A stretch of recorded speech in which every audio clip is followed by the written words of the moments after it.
Hey guys, how's it going today? Hope everybody's doing really good. Tonight I'm out working in the shop on some pedals that I made a while back.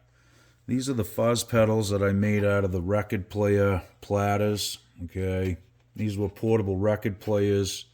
You'd put your record on. This one I think these both come from like an old school record player. I got a pile of them, so I've probably got 4 or 5 more of these platters left. And here's the other one. This was the first one I built. This one's metal. It's a metal platter, and this one's plastic, but it's all right. It's good and durable. It won't break or anything. So what I'm doing here is I want to close them off and seal the backs off, right? So they're sealed, and I want to put some rubber feet on each. Some taller ones on the front and some shorter ones in the back. So that way the pedal's actually tipped up a little bit. You know what I mean?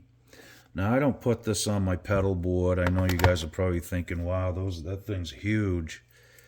Yeah, these aren't small. They're 8 inches, okay? But I put it beside my pedal board. And that's the first thing my guitar hits. I might plug into the tuner and then that. Or maybe the tuner, volume pedal, then this. Or sometimes the tuner, this, then the volume pedal. Depends on which way the sun's going to set that day, I guess. But so anyway, I just wanted to get them closed off, and keep the dust and crap out of them. These are just prototypes here. You can see I built this one in 2022, and this was the third one. So this was the first one here, I think. And what this ended up being was I made, I think, 2 different circuits, or 3. I can't remember now. I'd have to dig out the paper. I did draw this diagram out, so I can build another one of these, or this one. But I ended up tying 2 circuits together to get this one. And I think this is a 3 transistor.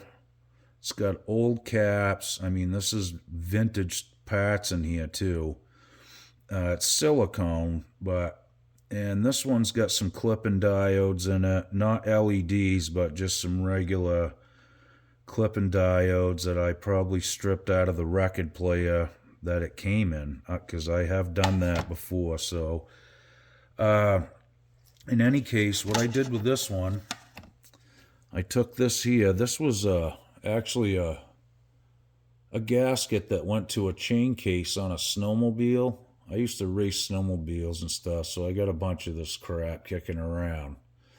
So that's to keep the chain case fluid in the snowmobile where the gears and chain are.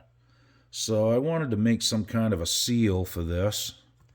So I ended up using one of these. I got some more of them too, so I'll probably do the same thing with this other pedal.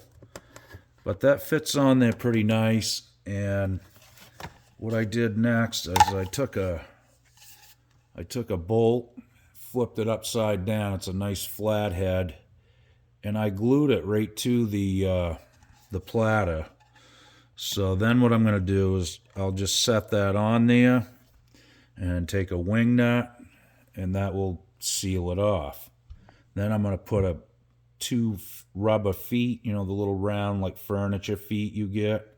I'm going to put 2 taller ones in the front and 2 shorter ones in the back. And we should be good to go. I'll probably paint this too. And the other thing I may do is I might just put a piece of, like shielding cloth or something in here. Because of this aluminum, I don't want any of these touching anything metal, okay? So everything's kind of gooped over, as you can see. I did goop over the circuit, but not to hide it. I don't really care about that. I'll show you guys the schematic if you want to see it. It was more for shielding and just to keep stuff intact from like moving around, and everything's in there pretty solid, so it worked out well. No circuit boards or nothing like that. These are just hand built Yeah, they do look kind of sketchy, but everything's in its proper place, trust me. And I mean, out of all the overdrive pedals that I own, I'm not kidding you guys, this thing right here sounds head and shoulders above them. I'm going to do a nice video on this after I get it done, and I'll probably build a few more of these pretty soon. I'll dig the schematic out, and we'll go over it. And if you guys want to try building one, it's pretty easy. I mean, you can put this circuit in anything.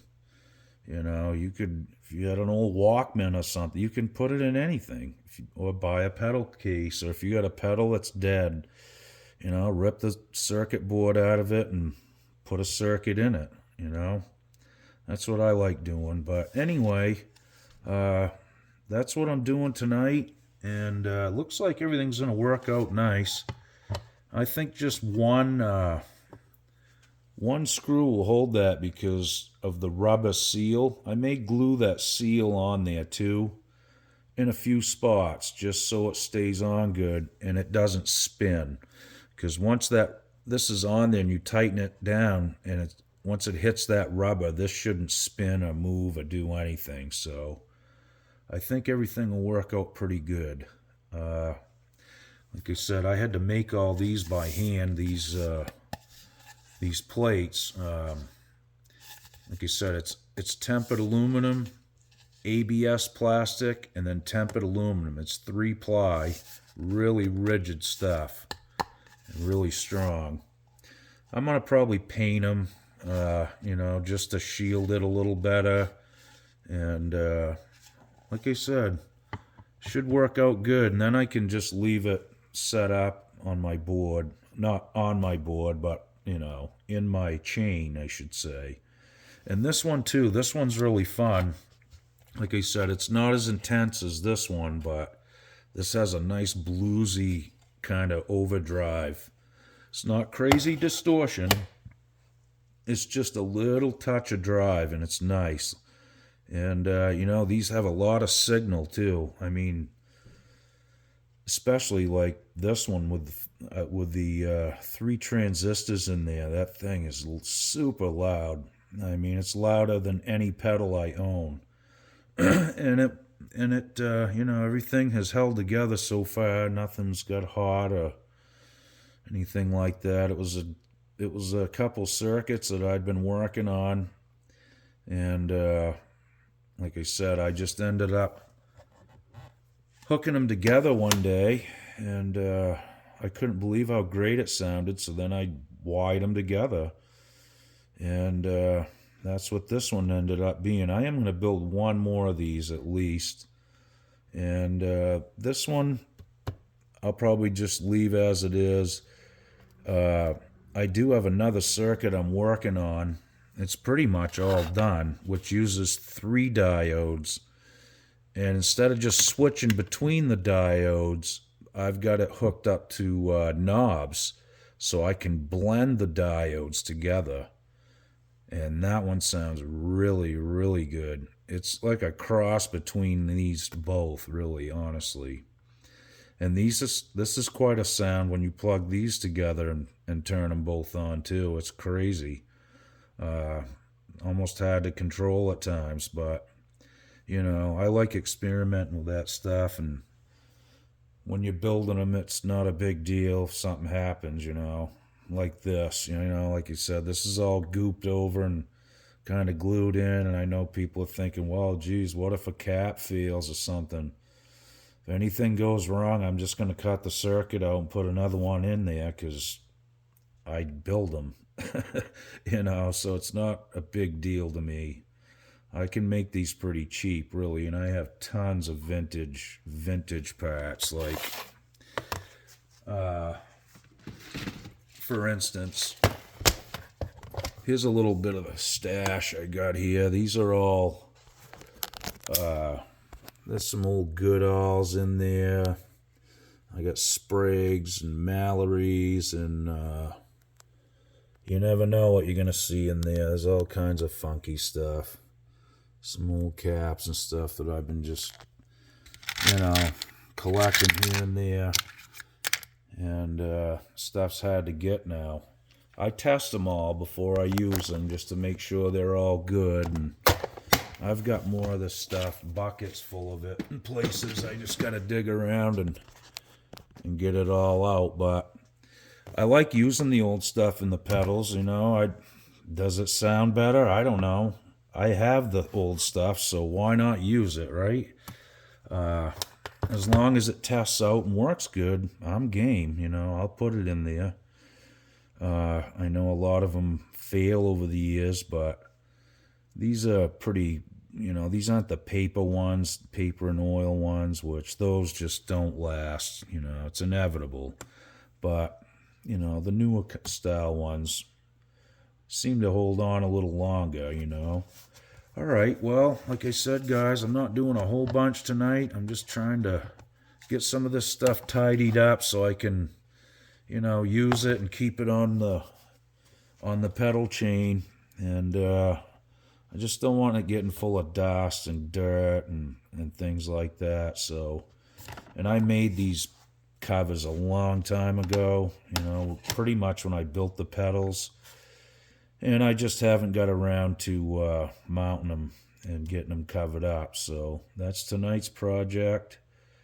And like I said, eventually this winter I'm going to try to start building a few more pedals. So I'll try to do a video and explain the basics of it. This stuff isn't really that difficult once you do it and understand the order of, you know, how the parts need to go. Once you get that figured out, it's pretty easy, you know.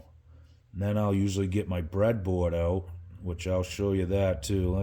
That's kind of fun to do, you know. You can build a circuit on it and then pull out a capacitor and plug in one with a different value and have your guitar hooked right up to you, you know, and you can do it right in real time. As fast as you can pull the capacitor out and put another one in, you're going to hear a difference.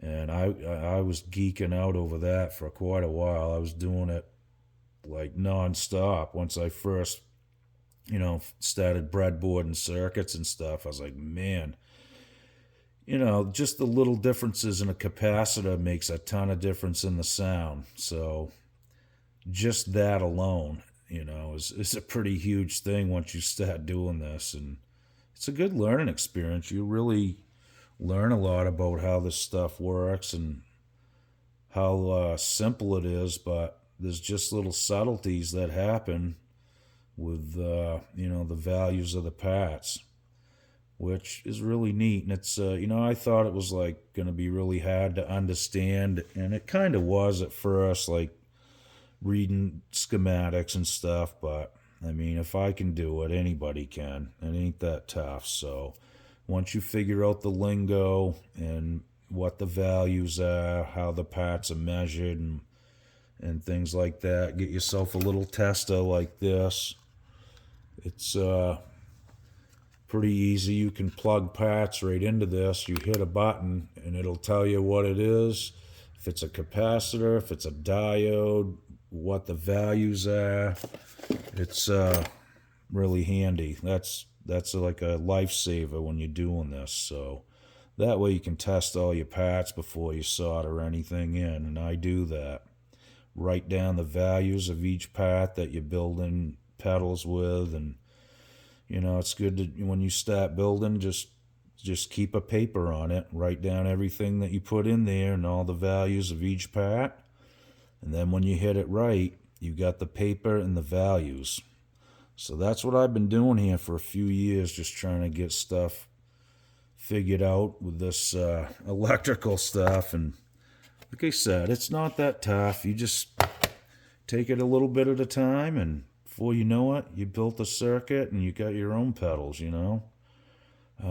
It's a lot cheaper to build them than it is to buy them, that's for sure. And it's a lot more gratifying.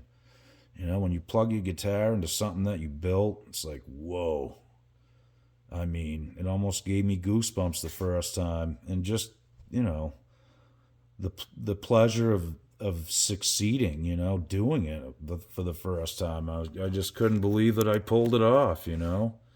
And it really does get you pumped up to start learning more about it and doing more. So anyway, guys, I won't bore you anymore with this stuff, and I'll do a sound demo on both of these once I get them closed up and get the feed on them. And I'm pretty excited to get them finished, that's for sure. And then I know nothing's going to get poked into here full of dirt and dust. You know what I'm saying? Okay, guys, be good. We'll see you very soon. Have fun. Okie doke.